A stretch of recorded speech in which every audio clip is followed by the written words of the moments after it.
श्री राम जय राम जय जय राम श्री राम जय राम जय जय राम श्री राम जय राम जय जय राम मंगल भवन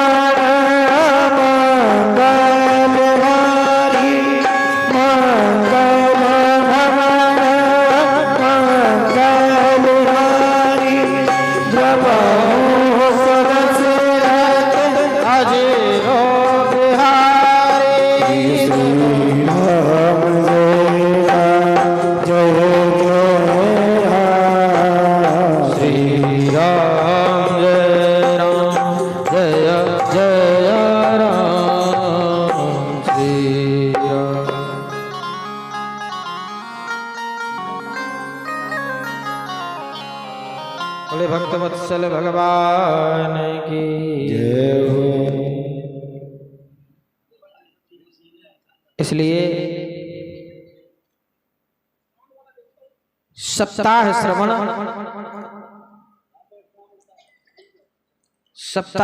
सबसे उत्तम बताया यहाँ सूत जी महाराज ने।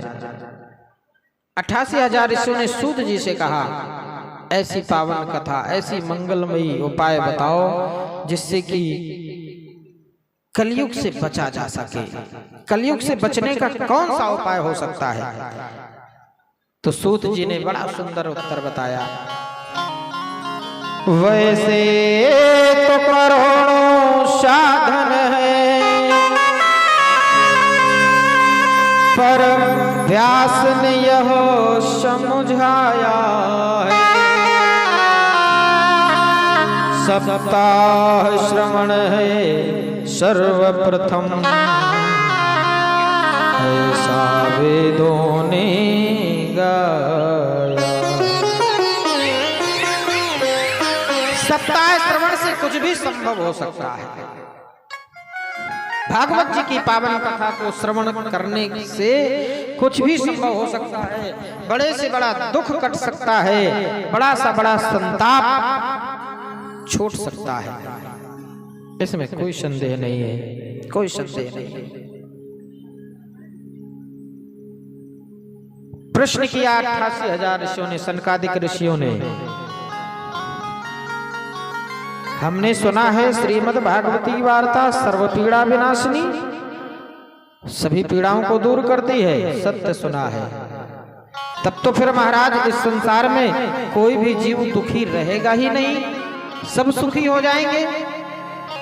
किसी को कोई दुख नहीं रहेगा, किसी को कोई कष्ट नहीं रहेगा। फिर तो स्वर्ग जैसी अनुभूति होगी इस पृथ्वी पर। सूत जी ने कहा इस चक्कर में मत रहना। क्यों? जन्मांतरे भवेत् पुण्यात्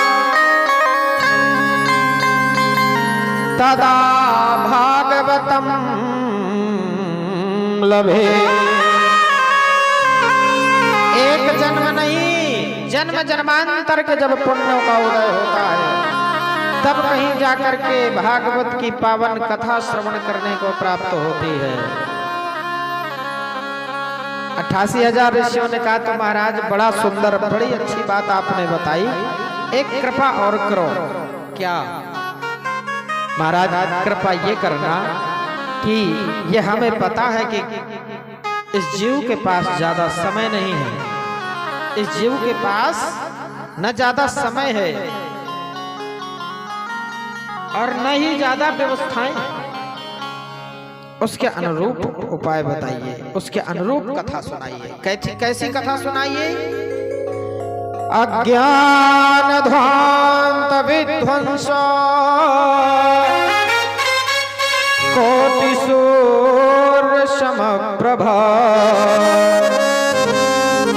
सोताख्या हि कथा सारम मम कर्ण रसा। कैसी कथा? कथा सारम, मम कर्ण रसायन, कथा का सार सुनाना महाराज। सार, ये ऋषि बोल रहे हैं कथा का सार, तो क्या इन ऋषियों के पास भी टाइम नहीं है जो कथा का सार पूछ रहे हैं? नहीं, ऋषियों के पास तो बहुत समय है, लेकिन ऋषि जानते हैं कि हमारे तुम्हारे पास समय नहीं होगा। इसलिए ऋषि कहते हैं कथा सार, सार सुनाइए, जिससे कि थोड़े में ही, कम में ही अधिक फल की प्राप्ति हो जाए, ऐसा कुछ सुनाइए। भक्ति ज्ञान वैरागाप्तो विवेको वर्धति महा, माया मोह निरासश्च वैष्णवे क्रियते कथम, वैष्णवे क्रियते कथम। कथा का सार सुनाइए। सूत जी महाराज कहते हैं बड़ा उत्तम प्रश्न है, परंतु हर जीव इस कथा का लाभ नहीं ले सकता। हर व्यक्ति इस कथा को नहीं सुन सकता। कौन सुन सकता है? वही सुन सकता है जिसको मेरी राधा रानी, मेरे कृष्ण, मेरे गोविंद उंगली पकड़ करके बुलाएं, वही सुन सकता है? एक बड़ी अच्छी बात बताऊं, एक गांव में एक किसान था, बहुत गरीब था, बहुत निर्धन था, रोज खेतों में काम करने जाता। एक बार उसके गांव में भागवत कथा का आयोजन हुआ, तो उसने कहा मैं भागवत कथा सुनने जाऊंगा। लेकिन परीक्षित जी वो इतना निर्धन था, इतना निर्धन था कि उसके पास कपड़े नहीं थे, वस्त्र नहीं थे जिनको वो धारण करके भगवान की कथा श्रवण करने जा सके, नहीं थे।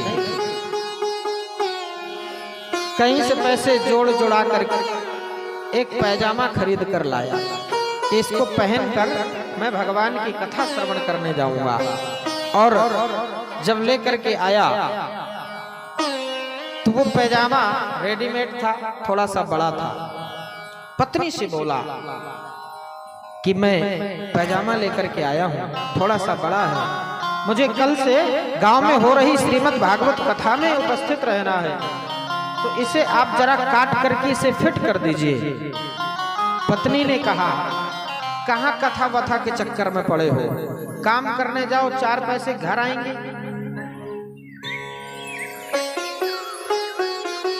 कथा सुनने से क्या मिलेगा?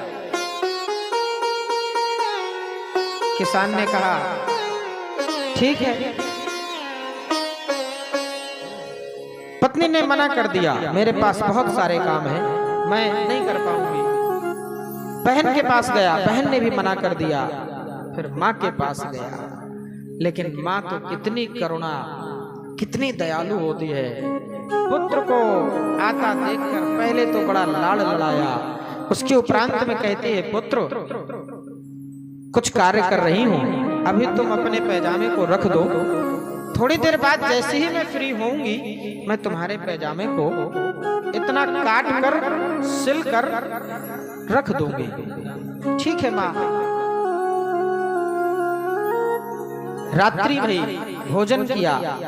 भोजन करने के उपरांत में उस किसान ने देखा कि मेरा पैजामा अभी भी वैसा का वैसा ही टंगा है, तो उसने सोचा लगता है मेरी पत्नी भी बहुत व्यस्त है और बहन भी बहुत व्यस्त है, माँ भी बहुत व्यस्त है, क्यों ना मैं इसे खुद ही ठीक कर लूं। तो उस किसान ने बेचारे ने कैंची ली, सुई धागा लिया और अपने पैजामे को इतना काट कर सिल कर खुटी पे टांग दिया, जाकर सो गया।